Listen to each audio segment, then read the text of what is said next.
Okay, so hi everyone. This is Shirley from shopUpz Inventory, shopUpz Academy. I'm super excited to host today Liora Goren. Liora is an Etsy expert, a print-on-demand seller, selling on multiple Etsy stores. She's the owner of several stores, working with print-on-demand suppliers. Liora, hi. Hi, good to be here. Thank you very, very much for joining to my session. I know that you have tons of experience managing your own Etsy store, picking the right suppliers, and this is a great opportunity for us to also to learn from you and to see how we can really create successful Etsy store using print-on-demand listings. So, Liora, it would be great to hear the story, the background story, how you got into the Etsy business and specifically into the print-on-demand territory. I know that even Printify created a video on you because, you were the one who just when they got started, you got started with them, you grew together. So yeah, it would be great to hear your story. Yes, I actually started with the e-commerce world many years ago on my first maternity leave. I opened a boutique for baby baskets and gifts for maternity.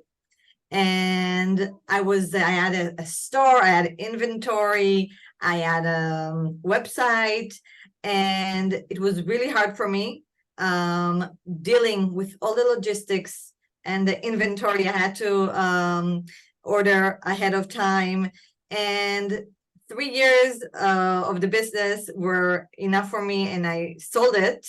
And I thought I'll never go back to the e-commerce world, truthfully. But several years later, I did decide I want to start an Etsy business. I actually started with a digital store. I was planning to just sell digital files, but I didn't find much success there. That was about 4 years ago. But you tried to create your own designs on Canva? I think back at that time, I didn't even know there was Canva. I'm also not a graphic designer. And I tried many ways to create graphic designs. I even tried with Fiverr to find people that can do it for me. I tried by myself, but I guess the results weren't good enough, and there was lots of competition on Etsy. So that means that you kind of invested a lot of money managing others, finding designers and all those? I invested lots of time, lots of energy, a few months of trying that the digital world file business. That's what I was trying for a few months. And then I almost gave up. And when I stumbled upon Printify, which was the first print provider that I learned about. And I was pretty amazed with the options that I have with them. And I just linked them to my store and started playing around. And I made tons of designs, very simple designs, actually. But I started seeing sales. They were very simple designs, like mostly texts, things that I didn't need to use any graphic designers for. I could do myself. And there I started seeing success, because then I was selling actual products and not just digital files. Back then, on Etsy, there weren't lots of sellers doing that. Okay, I was one of the first sellers who was using print on demand. Okay, yeah, and then what leads you to the type of stores that you're now owning? So at first, when I just started, I didn't think of a niche. I didn't understand so much that the term. I just played around. Whatever product I saw I liked, I put in the stores. So it could be home decor, accessories, whatever I saw, I just put in. I had about 2,000 products at one point. Okay, but Wow. then I started Paying looking for each listing that you publish on Etsy, right? Yeah, I pay 20 cents and it's there for 4 months. Okay, so you did not do any research. You did not test any other, competitors. At that point, I didn't do any research. At that point in time, which is 4 years ago, I didn't do any research. My research was putting it on Etsy and seeing what happens. And very fast, you can see if people like it or not. You get favorites, you get lots of questions about it, or you see there are no visits at all. And after 4 months, you understand that you don't want to renew this listing and you just move it to the deactivated listings. And I didn't, go on with it. And I developed the products that I saw that people were loving, people were asking about, people were visiting and buying. And then slowly I started choosing my niche. And then that specific store that I started with is all about home decor, personalized home decor, lots of things for the shower room. Okay.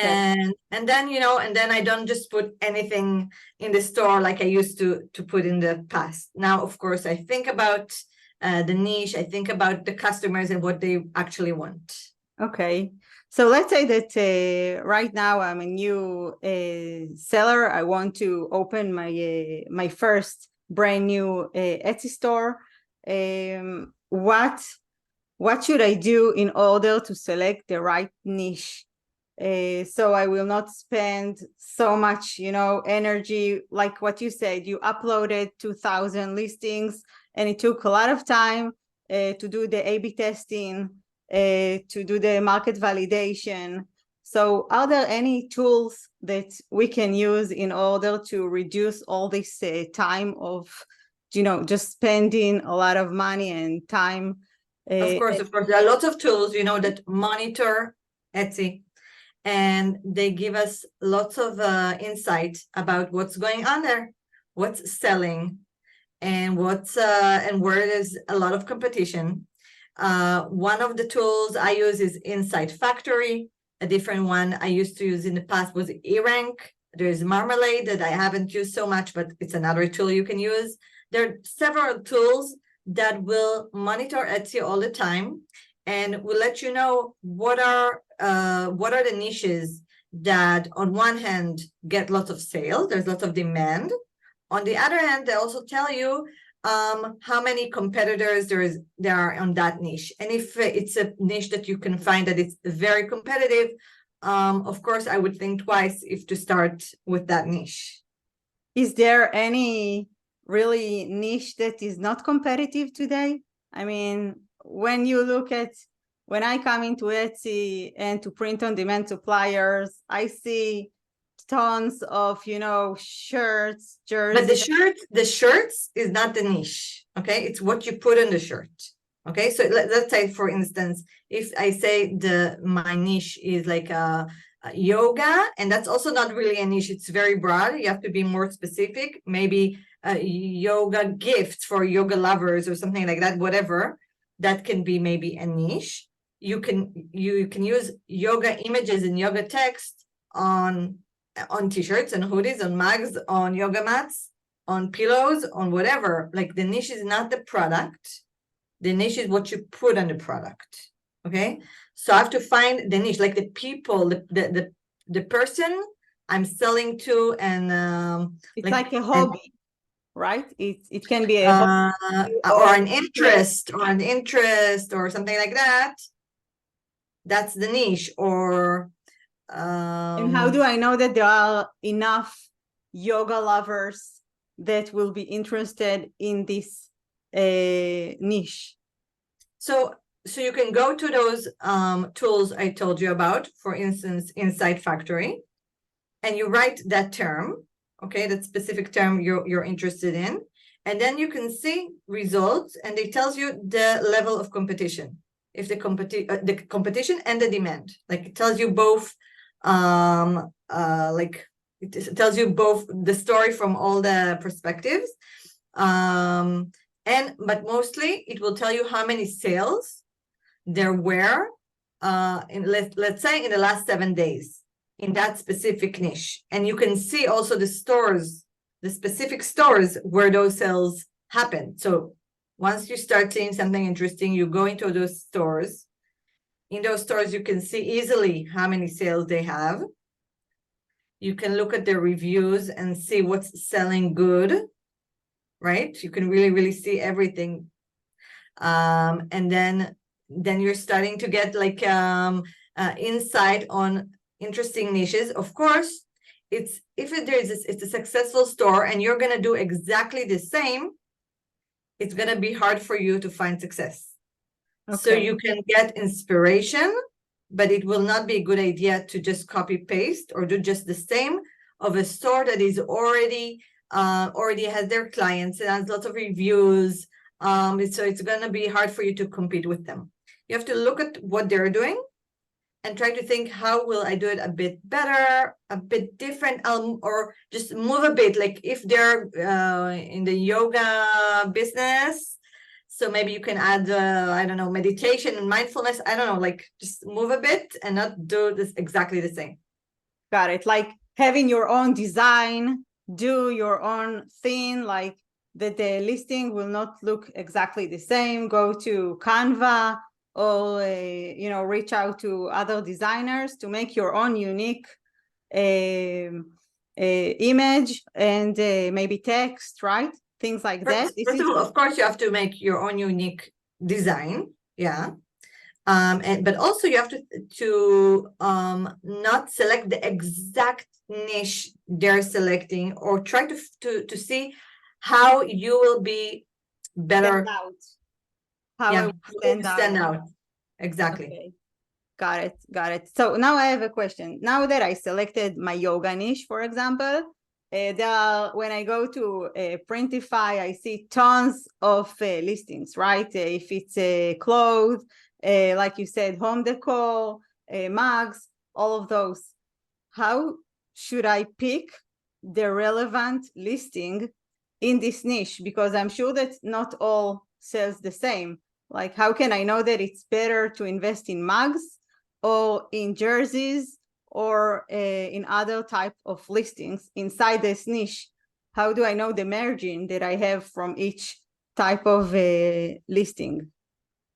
So there are certain products, for instance, mugs that you mentioned, that you know that you're not going to be able to sell it for a big margin, because you can sell a mug for, I don't know, $19. So the margin will not be very large in any case. Okay. It's not that I'm saying don't put mugs, but I wouldn't start a business which is based on mugs, print on demand business now based on mugs, because there's so much competition and the margins are really low. So I will try to look for specific products that I can sell and get better margins. For instance, yoga mats. I used to sell yoga mats and I used to sell them for a nice margin, because I added something to the yoga mat that made it special and it stood out. What was that? I added like personalization. I gave the client an option to personalize the yoga mat, and people were willing to pay quite a lot for those yoga mats, because it was a great gift for a yoga lover. It was something that was very special and they will not find anywhere else. Can you? Of course, that was talking to you about 3 years ago. Since then, today, you will find lots of stores doing the same on Etsy, okay? You always have to to move forward. You can't, because when there's success, very fast, you will get copycats, very fast, because everything is so visible to others. They can see if it's a bestseller, they can see if the story is doing well, and then very fast, if a big print provider offers those yoga mats, people will be putting in their stores very similar products. And then you will have to start thinking again, how can you stand out and give your clients something special and better. Yeah, it makes sense. So it's like an ongoing search after your listing. So even if a specific listing was bestseller this year, not necessarily next month it will continue to be so, because competitors always come in, new stores are opening. So we have to be aware and making sure that we're on top of what's happening in the landscape of Etsy, right? Yeah, you will always see your competitors. They are with their eyes open to see what you're doing. But of course, if you do your marketing well and you have like a community also, let's say on Instagram, on Facebook, and they come to your store, so of course, you can still be selling really well. For instance, those yoga mats. Yeah. So you have to work on that too. Okay. Got it. So before we will switch to understand how I can select the best supplier, because not all suppliers are equal. If you can give like specific example on the margin that I can get, for example, the yoga mat, how much it costs, how much you succeeded to sell it on, what is the margin, what is Etsy commission. So okay, so at that time when I was selling yoga mats, the price of the yoga mats was around $25, I think, and the shipping was $10 more. Okay, I sold it for about $75, sometimes even more. wow. So it's a huge margin. I assume that it's a not margin? like a common margin. Yeah, it's not the common, like for mugs, for instance, or t-shirts, maybe you won't be able to get that margin. Of course, you have to take into consideration that you're paying Etsy about 12% commission. Okay, so that's something that you have to reduce from your profit. And also you have to take into account that you have marketing that you might be doing, paid advertising on Etsy. Okay, Yeah, and that post is on also, Etsy, right? Like I can also post on Instagram, TikTok, all those social. of course, you can post wherever you want, and you can do paid marketing wherever you want. But I think the best, if you're selling on Etsy, the best place to do the marketing is on Etsy, because you're doing marketing to a person that is specifically right now looking for that yoga mat, and that's what he wrote in the search result, in the search bar. And then I will appear on the first page or on the second page of the results. And once, of course, he visits my product, my store, I will pay for that click. But he's already planning to buy, is looking to buy, and that's very different than posting, let's say, on Facebook or Instagram. Yeah, that people are not necessarily at that point planning to buy. And also, if I do it on outside of Etsy, they don't necessarily know Etsy. Okay, so a person that is already on Etsy is a client on Etsy. He feels at home. He knows he will receive the product. He knows the reviews are right. Like nobody's messing up with the reviews.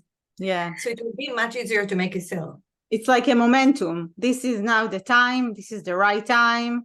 Yeah, it's very different from making a store. So you don't want just to offer him something that he hasn't thought of, but now you know that he's focused. This is the target audience, and you can you just want them to find you once they're in Etsy. Okay. Yeah, once they're in Etsy and they're looking for that product, I want to make sure that on the title of my product and on the tags of my product, I will have the exact phrase they were writing. So I would make sure, for instance, that it would on the title it would say personalized yoga mat gift. Okay, so that's probably what they will be writing, something like that. I'll make sure it's on my title. I'll make sure it's on my tags. And then if I do the marketing, Etsy ads, So I will probably be on the first pages, and you will probably see me. And if the picture is very good, the first picture, the main picture of my listing is good, if the price is competitive, if you see that I have lots of reviews, good reviews, you will probably click and visit my store. And from there, you might, there's a good chance it will make the sale. We will make the sale. Do you know really what is the conversion rate of It changes from store to store. Okay, each store has a different conversion rate. If the conversion rate is lower than 1% on Etsy, and each one can just go to a store and see, it says in the statistics what's the conversion rate. If it's lower than 1%, so it's low, and you should try to think, why is that? It means that for 100 people going into your store, visiting your store, only one person actually bought something. So it's okay, but it's not great. We can have much better conversion rates if we work on it. Some of my stores are like 3%. It also depends when. Wow, 3%. It's really good. It's good, but it also depends when. Okay, when in the year. And sometimes even better. It can be even better. Yeah, but if it's less than 1%. So then it says something is wrong, either with the main picture, which people just don't find interesting enough and don't go into my listing and don't buy it. The reviews are bad. The pricing is wrong. Yeah, lots of options. Okay, because we have so many things to talk about, and it's really super interesting. So maybe let's switch to the supplier topic. We talked about Printify, right? You're working with Printify. There are many print-on-demand suppliers, right? Printful as well, but there are others located in multiple places, some of them in Europe, US, China. How can I find the right supplier if I'm a starter? Where should I start? Where is the safe place to start with? What should I be careful? Should I just use Printify as a starter? What are the differences between the suppliers? First of all, you can use lots of suppliers, and I use several suppliers. I started with Printify, and I'm still working with them. They have lots of options. They work with different providers, and those providers, some are in Europe, some are in China, and some are in the US, and you could just decide with who you want to work in Printify. But of course, there are many other providers. Some of them are very small, and maybe you haven't ever heard of them, and they might be even more interesting because they might have products that are unique and are different. And then that means that all your competitors that are also doing POD might not be aware of that print provider, and then you are unique. Okay, so it's really, there's not like specific rule on which print provider to use. You can decide you want to start with Printify, maybe because it's safe. Okay, just you're just starting out. It's a very intuitive place to start, very easy to work with them, and you can be sure that the product will arrive. You will have someone to chat with and ask questions and get replies if there's any problem. So it's a very safe place to start. But afterwards, you can start exploring new options and maybe going to print providers that are smaller and more like boutique-like providers. And sometimes in order to find them, I either use Facebook groups that are about print on demand, and I see what people are writing, and I can even ask if they know of a print provider that sells a specific thing I want. Or just on Google, just write print on demand, and then whatever you're looking for. Okay. Sometimes you can really find good results and discover print providers you've never heard of before. Okay, interesting. So are there any differences between the margins? Like maybe Printify are more expensive than other suppliers, maybe the quality of the listing or the copy is different between those suppliers? You're referring to the products, not to the listings, the products. Yeah. The products, usually the ones that are sold that are made or printed in the US will be more expensive. The ones that are from China, and we have print providers on China, okay, they usually will be cheaper. On the ones that are based in the US, usually the quality is good. Okay, it doesn't promise anything. Of course, you have to test it. Okay. Yeah. And from China, again, you have to test the products. I wouldn't just start selling it without checking. I can say that from Printify or Printful or T-Lounge, or like the big ones that I use for a long time. So I didn't always buy samples. I just posted them on the store. And I waited to hear the results from my clients. Oh. And if I found out that there was a problem, I might just delete that product from my shop. So lots of times I just skipped buying a sample. Okay. And put it on the store, waited to hear from the clients. I was taking a kind of a chance, that maybe I will get a bad review. But usually on Etsy, clients will reach out to you first before they post a bad review. That gives you a chance to say, okay, if it's a product I never worked with, they sent me a picture that shows me it's not like there's a problem with the product, like it's the quality is low. Then I just delete it from my store and I don't go on working with them. Okay, got it. Thank you. So this is about the supplier. Last question that I have is from the buyer point of view. Do you feel that there is any difference from the buyer if they're purchasing US product versus Chinese products? Do they see that they're sensitive to where this product was produced? On Etsy specifically? Yes, on Etsy. On Etsy specifically, I do see they are sensitive to where the product comes from. And they really prefer it will be from the US.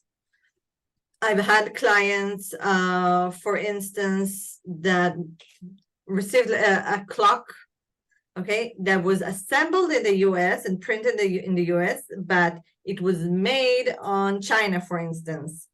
And the sticker still shows that it's made in China. And they pointed that out and they wrote, and they didn't like it at all. So they're sensitive to that point. In any case, also when it's from the US, it arrives much faster. The tracking of the shipment is much better. Okay, there's like online tracking, which is great. So I do prefer working with providers that print or assemble the product in the US. Okay. It's sent out from the US to the client. Okay, thank you. It's super important information to know, like, how do I pick the relevant supplier? So before we will end the session, I have to touch with the inventory section. So I know that print on demand says all the time you have unlimited stock. So is this true? First. Second, if for example I have really unlimited stock, should I Etsy provide you up to 999 quantities per listings or variation? should I really put the maximum quantity on my Etsy listing? Is it good? Is it bad? What should be the ideal number? I usually, first of all, they do have like unlimited quantity, unless it's a very specific product that maybe can be out of stock. Okay, but usually I didn't find that as a problem. Maybe in the COVID time, it was a problem. But what I usually do is I do change the quantity from 9.99 to maybe 2 or 3. Wow. Because then Etsy shows the client, it says it's 20 people have this in their bags, and there's only 1 left. There's only 2 left. When you have like a really low quantity, so it says that. Okay. So that's another little thing that pushes the client to purchase the product. Okay. So I usually change the quantities to low quantities. But then you have to be on top. You have to be really careful. You have to be careful because, of course, it happened to me that so it was sold out and didn't notice and things like that. So and then the listing is like deactivated. It's like so that's a problem. You have to make sure you're on top of things, like that there is enough every day. You look at the stock, you see that everything you have enough from each product. Because okay? you mentioned to me once that if the listing is sold out on Etsy, then you're losing the momentum of Etsy algorithm, right? Yeah. And then it's like it goes it's out of stock, and then it's a different all the momentum you gained is kind of gone away. So it's better to always have some kind of stock. Okay, so so just be on top of it and make sure it doesn't go out of stock on your shop. Got it. Thanks. And last question is, I see this is a common behavior that I see with my store owners. They're like in Printify, you have tons of variations, all kind of sizes, all kind of colors, and they're trying to push all of the variations at once. Is it something that is the best practice? What is the best practice? Should I push all the variation?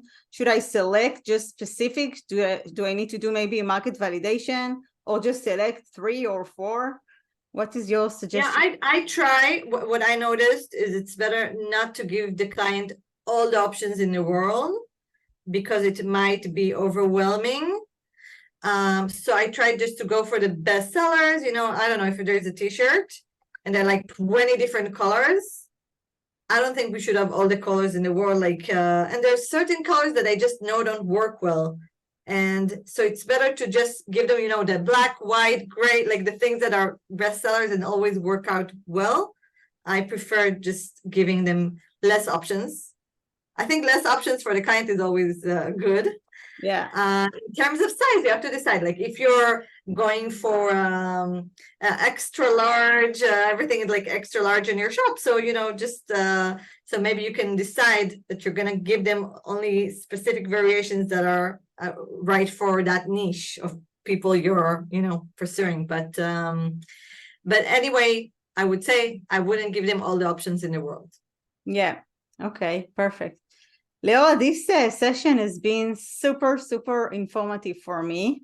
And I'm sure that it's a great session for beginners. And also, if you're already running your Etsy store, but you want to grow, like you really started with handmade, but you want to reach out to a new audience, growing your store. So this is a great way using print on demand, especially when we're reaching to the holiday season soon.